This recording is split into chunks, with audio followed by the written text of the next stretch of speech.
So hello ಕರ್ನಾಟಕದ ಜನತೆ, welcome back to Update Kannada 360 channel. So ವಿಡಿಯೋನ ಸ್ಟಾರ್ಟ್ ಮಾಡೋಕ್ಕಿಂತ ಮುಂಚೆ ನೀವೇನೋ ನಮ್ಮ ಚಾನಲ್ಗೆ ಸಬ್ಸ್ಕ್ರೈಬ್ ಮಾಡ್ಕೊಂಡಿಲ್ಲ ಅಂದರೆ ದಯವಿಟ್ಟು ಸಬ್ಸ್ಕ್ರೈಬ್ನ ಮಾಡ್ಕೊಳ್ಳಿ ಅಂತ ಹೇಳ್ತಾ ಈ ವಿಡಿಯೋಗೆ ಬರೋದಾದರೆ, ಇವತ್ತಿನ ವಿಡಿಯೋ ಬಂದುಬಿಟ್ಟು ಗೃಹಲಕ್ಷ್ಮಿ ಯೋಜನೆ 5ನೇ ಕಂತಿನ ಬಗ್ಗೆ ಹೇಳ್ತೀನಿ. ಸೊ ತುಂಬ ಜನಕ್ಕೆ ಒಂದು ಡೌಟ್ಸ್ ಇತ್ತು ಮಹಿಳೆಯರಿಗೆ, 5ನೇ ಕಂತಿನ ಹಣನೂ ಈಗ ಡಿಲೇ ಆಗುತ್ತೆ 2 ತಿಂಗಳು 3 ತಿಂಗಳು. ಯಾಕಂದರೆ 4ನೇ ಕಂತಿನ ಹಣ ಬರಬೇಕಾಗಿದ್ದು ನವೆಂಬರ್ 15-20ನೇ ತಾರೀಕು ಒಳಗೆ. ಬಟ್ 4ನೇ ಕಂತಿನ ಹಣನ ಸರ್ಕಾರ ಜಮಾ ಮಾಡಿದ್ದು ಡಿಸೆಂಬರ್ 31 ಅಲ್ಲ, ಜಾನ್ವರಿ ಫಸ್ಟ್ ವೀಕ್ ಸೆಕೆಂಡ್ ಒಳಗೆ ಜಮಾ ಮಾಡಿದ್ರು. ಹಾಗೆ 4ನೇ ಕಂತಿನ ಹಣದ ಜೊತೆ ಯಾರಿಗೆಲ್ಲ ಇನ್ನೂ 2ನೇ ಕಂತು 3ನೇ ಕಂತು ಬಂದಿರಲ್ಲ, ದಿನಗಳು ಕಳೆದಂಗೆ 2ನೇ ಕಂತಿನ ಹಣ 3ನೇ ಕಂತಿನ 4ನೇ ಕಂತಿನ ಹಣ ಒಟ್ಟಿಗೆ ಹಾಕಿದ್ರು. ಸೊ ಹಿಂಗೆ ಈಗ ಮಾಡಿದ್ರೆ 5ನೇ ಕಂತಿನ ಹಣನ ಯಾವಾಗ ಹಾಕ್ತಾರೆ, 5ನೇ ಕಂತಿನ ಹಣ ಬಿಡುಗಡೆ ಆಯ್ತಾ? ಸೊ ಇಂಥ ಎಲ್ಲ ಪ್ರಶ್ನೆಗಳಿಗೆ ಸರ್ಕಾರ ನಮಗೆ ಉತ್ತರ ನೀಡಿದೆ. ಸೊ ಈ ಗೃಹಲಕ್ಷ್ಮಿ ಯೋಜನೆ ಅಪ್ಡೇಟನ್ನು ನಾನು ಈ ವಿಡಿಯೋದಲ್ಲಿ ಹೇಳ್ತಿದ್ದೆ. ಸೊ ವಿಡಿಯೋನ ಸ್ಕಿಪ್ ಮಾಡಿದೆ, ಕೊನೆವರೆಗೂ ನೋಡಿ. ಸೊ ತುಂಬ ಜನ ವಿಡಿಯೋ ನೋಡ್ತಿದ್ದಾರೆ, ಇನ್ನೂ ಸಬ್ಸ್ಕ್ರೈಬ್ ಮಾಡ್ಕೊಂಡಿರೋ ಚಾನಲ್ಗೆ ದಯವಿಟ್ಟು ಸಬ್ಸ್ಕ್ರೈಬ್ನ ಮಾಡ್ಕೊಳ್ಳಿ, ಹಾಗೆ ನಮಗೆ ಸಪೋರ್ಟ್ ಮಾಡಿ ಅಂತ ಹೇಳ್ತಾ. ಸೊ ವಿಡಿಯೋಗೆ ಬರೋದಾದರೆ, ಹೌದು ಮಹಿಳೆಯರು ಎಲ್ಲರಿಗೂ ಗೃಹಲಕ್ಷ್ಮಿ ಯೋಜನೆ 5ನೇ ಕಂತಿನ ಹಣನ ಇದೇ ಜಾನ್ವರಿ 31 ಎಲ್ಲರಿಗೂ ಜಮಾ ಮಾಡೋಕ್ಕೆ ಟ್ರೈ ಮಾಡುತ್ತಂತೆ ಸರ್ಕಾರ. ಸೊ ಏನಪ್ಪ ಅಂದರೆ 5ನೇ ಕಂತಿಗೆ ಬೇಕಾಗಿರೋ ಅಷ್ಟು ಹಣನ ಸರ್ಕಾರ ಬಿಡುಗಡೆ ಮಾಡಿದೆ. ಅಂದರೆ DBT ಅವರು ಇನ್ನು ನಿಮಗೆ ಜಾನ್ವರಿ 31 ನಿಮ್ಮ ಖಾತೆಗೆ 5ನೇ ಕಂತಿನ ಹಣ ಜಮಾ ಮಾಡೋದಷ್ಟೇ ಬಾಕಿ ಇರೋದು.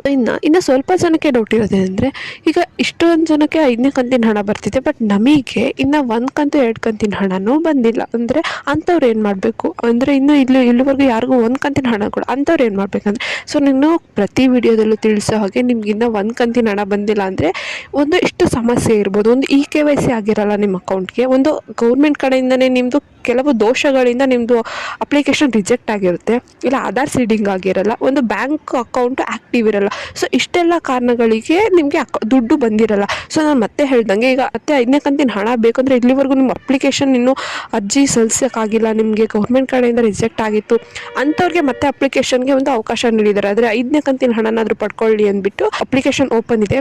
ಸೊ ಅಂಥವರೆಲ್ಲ ಮತ್ತೆ ನೀವು ಅಪ್ಲಿಕೇಶನ್ ಹಾಕಿ ಅಂತ ಹೇಳೋಕ್ಕೆ ಟ್ರೈ ಮಾಡ್ತೀನಿ. ಮತ್ತು ಇನ್ನೊಂದು 1ನೇ ಕಂತಿನ ಹಣ ಬಂದಿದೆ, ಮಿಕ್ಕಿದ್ದು ಬಂದಿಲ್ಲ, ಅಂಥವ್ರು ಏನಾಗಿದೆ ಅಂದರೆ, ನೀವು ಹಾಕ್ಬೇಕಾದ್ರೆ ಅಪ್ಲಿಕೇಶನ್ ಅರ್ಜಿ ತಗೊಂಡಿರ್ತಾರೆ, ಆಮೇಲೆ ನೀವು ಸರ್ಕಾರದವ್ರು ಹೇಳಿದಷ್ಟು ಚೇಂಜಸ್ ಮಾಡಿಸ್ಕೊಳಕ್ಕೋಸ್ಕರ ನೀವು ಆಧಾರಲ್ಲಿ ಚೇಂಜಸ್ ಮಾಡಿರ್ತೀರಾ, ರೇಷನ್ ಕಾರ್ಡಲ್ಲಿ ಚೇಂಜಸ್.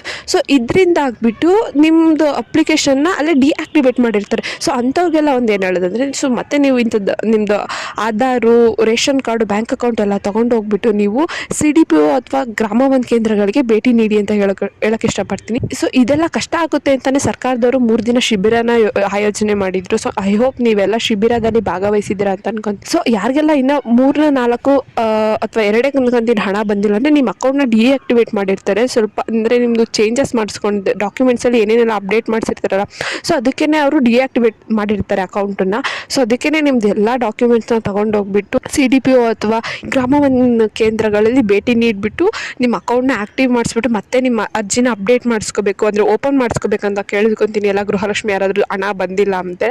ವಿಡಿಯೋ ಇಷ್ಟ ಆಯಿತು ಅನ್ಕೊತೀನಿ. ಸೊ ಯಾರೆಲ್ಲ ನಮ್ಮ ಚಾನಲ್ಗೆ ಸಬ್ಸ್ಕ್ರೈಬ್ ಮಾಡ್ಕೊಂಡಿಲ್ಲ ಅಂದರೆ ದಯವಿಟ್ಟು ಸಬ್ಸ್ಕ್ರೈಬ್ನ ಮಾಡ್ಕೊಳ್ಳಿ, ಹಾಗೆ ಬೆಲ್ಲೈಕನನ್ನು ಕೂಡ ಪ್ರೆಸ್ ಮಾಡಿ. ಸೊ ನಮ್ಮ ಚಾನಲಲ್ಲಿ ಗೃಹಲಕ್ಷ್ಮಿ ಅನ್ನಭಾಗ್ಯ ಯೋಜನೆ ಬಿಗ್ ಅಪ್ಡೇಟ್ಸ್ನ ಹಾಕ್ತಿರ್ತೀವಿ. ಏನಾದರೂ ಪ್ರಾಬ್ಲಮ್ ಇತ್ತಂದರೆ ಕಮೆಂಟ್ಸ್ ಹಾಕಿ, ನಾವು ಎಲ್ಲ ನೀವು ಹಾಕೋ ಕಮೆಂಟ್ಸ್ಗೆ ಪ್ರತಿಯೊಂದಕ್ಕೂ ರಿಪ್ಲೈ ಕೊಡ್ತೀವಿ. ಧನ್ಯವಾದಗಳು.